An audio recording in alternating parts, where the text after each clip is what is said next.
Hi అండి, welcome to లక్ష్మితో సరదాగా. ఈరోజు బెండకాయ పులుసు ఎలా ప్రిపేర్ చేయాలో చూద్దాము.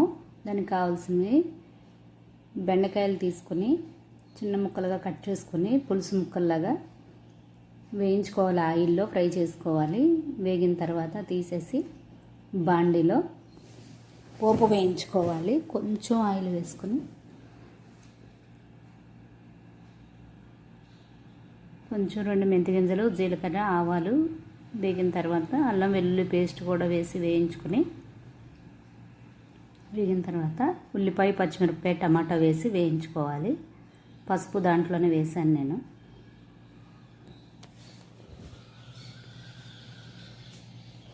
ఇవి బాగా వేగాలి.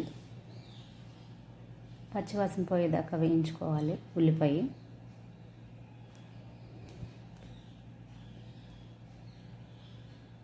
బాగా వేగిన తర్వాత అందులో కొంచెం కరివేపాకు వేసాను, సరిపడా కారం,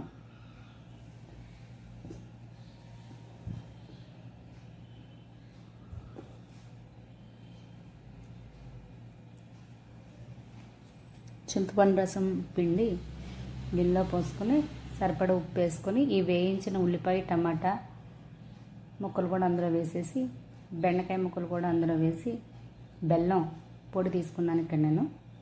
మీకు సరిపడా బెల్లం వేసుకొని వరిపిండి కొంచెం నీళ్ళల్లో కలిపి పోస్తే దగ్గరగా ఉంటుంది, పులుసు చిక్కబడుతుంది.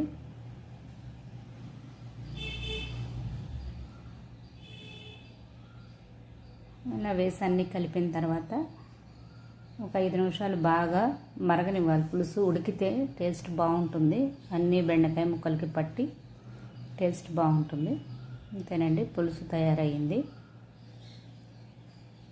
మీరు కూడా ట్రై చేసి చూసి ఎలా ఉందో కామెంట్లో తెలియజేయండి. ఓకే అండి, బాయ్ అండి. మరో వీడియోతో మళ్ళీ కలుద్దాం.